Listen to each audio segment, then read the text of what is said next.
Sobrang kritikal ng kalaban, kinilabutan ang mga negosyante, nagsitayuan ang mga ito na pahanga si Babarom sa isang di kilalang Pinoy farmer ng kamatis sa Benguet. Siya ang Pinoy na bagong bata ni Babarom, kinomatos niya lahat ang kanyang nakalaban. Isang napakayabang, napakahambog na Japanese boxer ang nagbanta na tatapusin talaga at wawasakin ang ating kababayan dahil ito ay maliit at mukha daw payaso. Pero lahat ay natakot dahil sa tindi ng kamao ng ating pambato. Winasak niya ang Hapones na boksingero, kaya palakpakan at napahanga ang mga tao.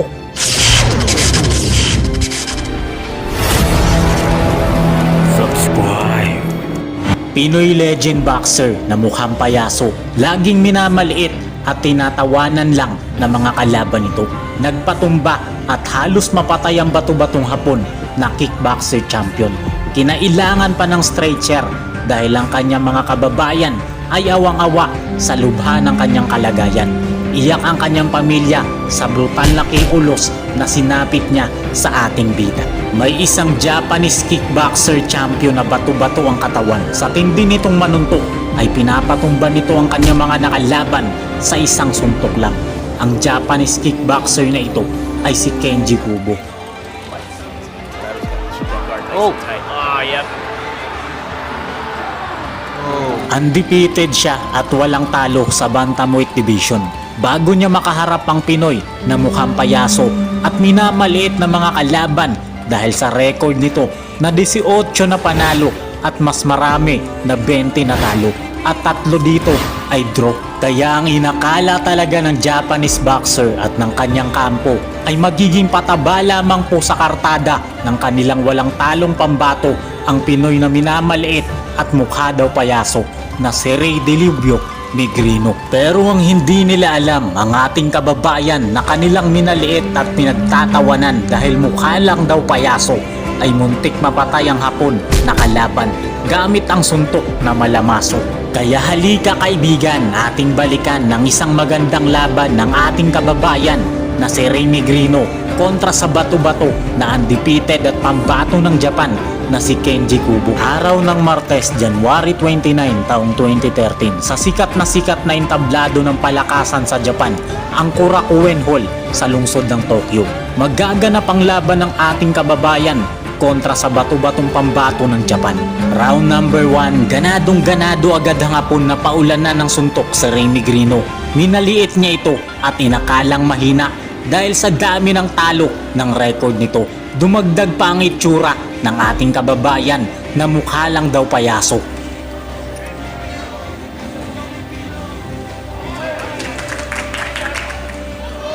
Pag nakakatama ang Hapon ay palakpakan ng mga tao. Hindi naman nagpasindak si Rey Negrino kahit siya ay dayo at lahat ng tao ay di sa kanya boto.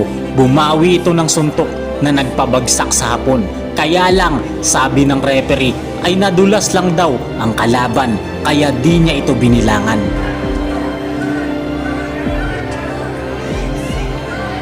Tuloy ang kanilang laban at dito na pagtanto na ng Hapon na nagkamali siya ng minamaliit at napiling kalaban.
Bato-bato man at sobrang laki ng Hapon na kalaban, ito ay di umuubra sa galing ng ating kababayan.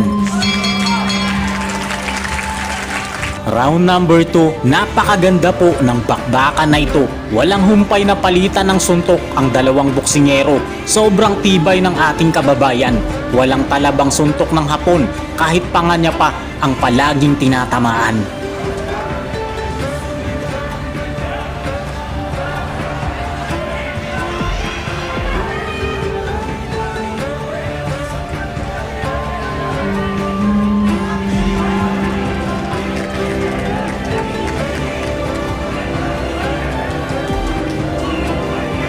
Sigaw ng sigaw naman po ang mga Haponesa ng pangalan ng boksingero nila. Halatang halata na todo talaga ang kanilang suporta.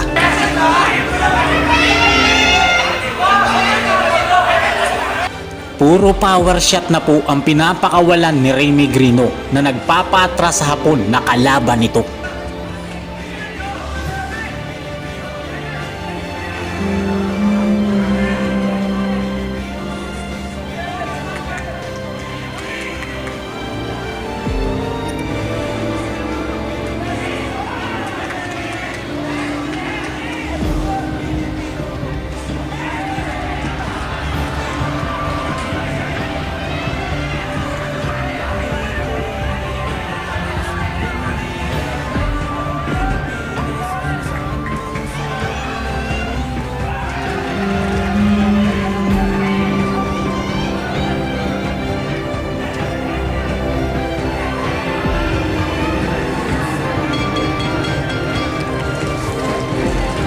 Round number 3, dito natatapusin ng dilubyo na ating kababayan.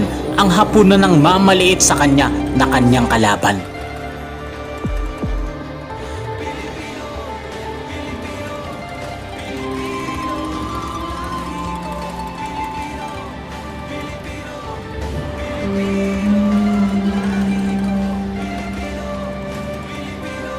Isang napakalakas na right straight ang nagpabagsak sa bato-batong Hapon.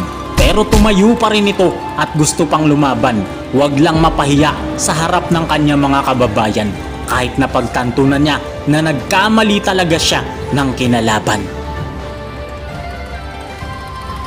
Parang dilubyo naman po si Remy Grino. Nagpakawala ng sunod-sunod na suntok na sobrang solido hanggang sa inawat na ng referee ang kanilang laban dahil ang Hapon ay nawala na ng malay at ito ay tuluyan ng nahimatay, muntik mapatay ng ating kababayan sa kanyang sariling bayan. Ilang minutong nakahiga ang Hapon na walang malay kaya kinailangan pa ng stretcher para sa kanya ay maging alalay. Kalunos-lunos ang sinapit ng Hapon, iyak ang kanyang pamilya at gulat na gulat ang lahat ng tao sa arena na nakasuporta sa kanya sa tindi ng dilubyo na dala-dala ng ating bida. Si Remy Grino ay minamaliit dahil sa dami ng kanyang talo at hindi man maganda ang kanyang kartada. Wala pong duda na siya ay isang alamat na boksingerong Pilipino.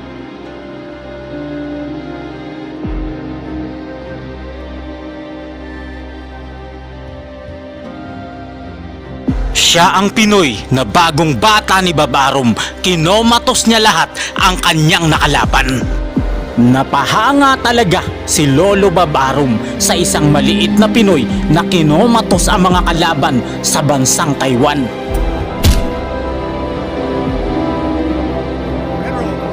Sobrang kritikal ng kalaban, kinilabutan ang mga negosyante, nagsitayuan ang mga ito, napahanga si Babarom sa isang di kilalang Pinoy farmer ng kamatis sa Benguet.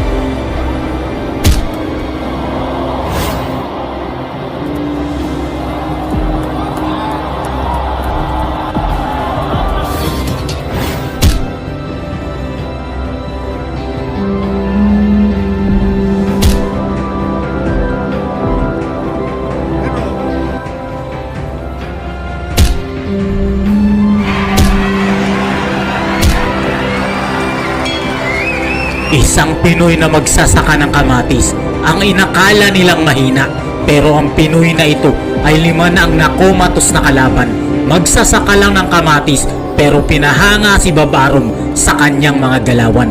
Ang kanyang mga kalaban ay halos mapatay niya sa laban, kaya naman siya ang alamat na dilubyo ng Philippine boxing. Si Ray Tacoge Megrino o mas kilala bilang Remy Grino ay ang tinaguri ang dilubyo ng Philippine Boxing. Siya ay nagmula sa bayan ng Lopez Jena, Misamis Occidental, pero naninirahan na ngayon sa lalawigan ng Benguet. Katulad ng ibang nangarap na boksingero, ay nagmula rin talaga sa hirap ang ating pambato. Lahat ng uri ng pagtatanim ay siyang pangunahing hanap buhay ng pamilya nito.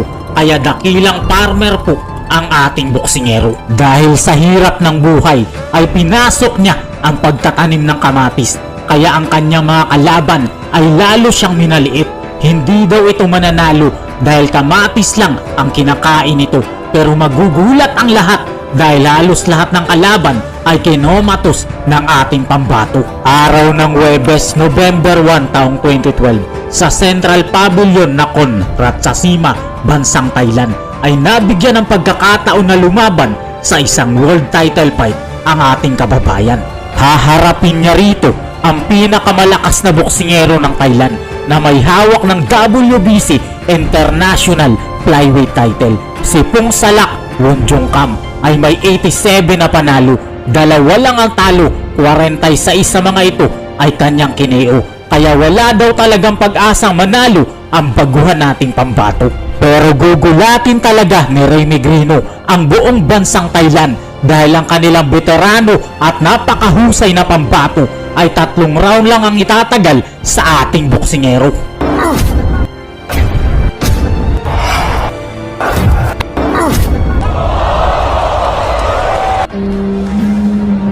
Pagkatapos ng impresibo at sunod-sunod na panalo ay nabigyan siya ng pagkakataon na lumaban sa Hong Kong.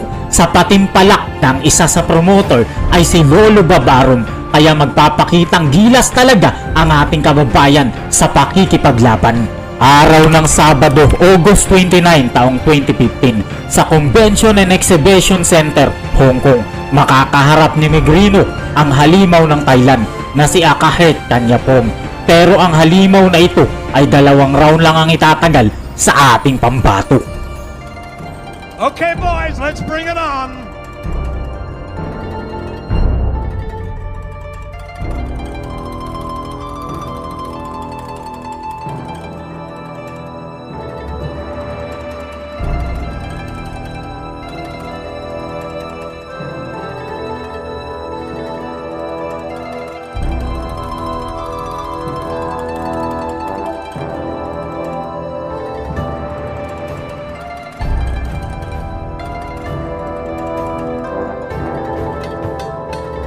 Seconds.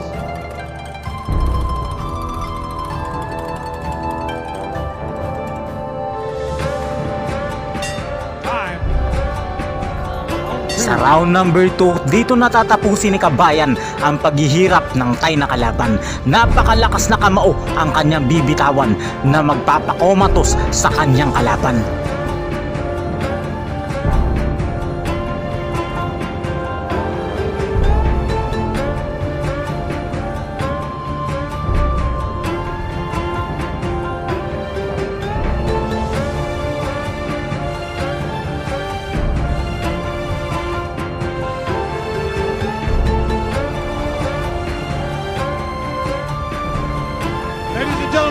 In 1 minute 12 seconds of the second round by way of KO. Araw naman ng Sabado, October 8 taong 2016, sa parehong venue sa Hong Kong, hinarap naman ni Megrino ang pinakamahusay na boksingero ng Indonesia na si Jason Butar-Butar. Pero katulad ng mga nauna, 5 round lang din ang itatagal niya sa ating bida.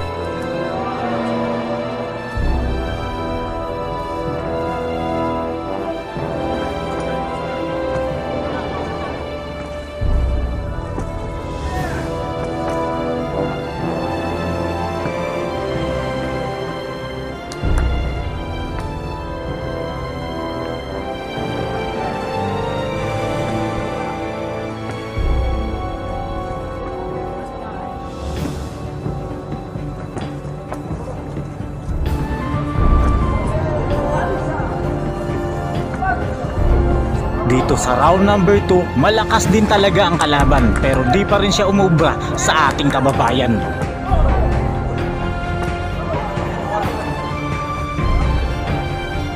Round number 3, atras na ng atras ang kalaban ni Kabayan. Halatang iniinda na niya ang suntok ng ating kababayan.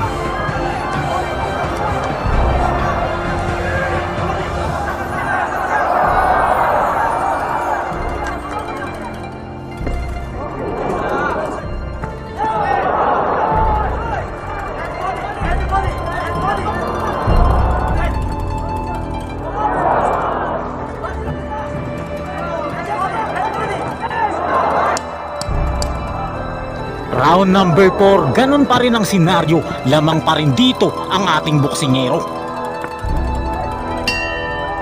Sa round number 5, dito natatapusin ni Kabayan ang paghihirap ng kalaban. Komatos na naman ang kanyang nakalaban.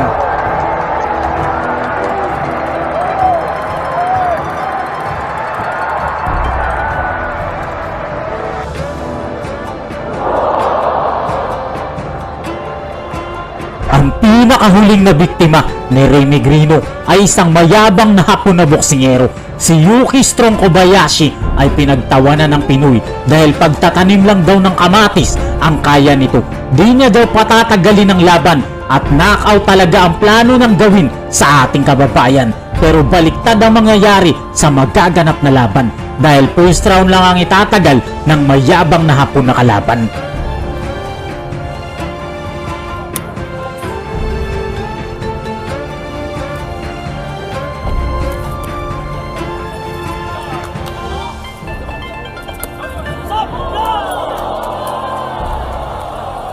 Nakomatos na naman ang kalaban ni Kabayan.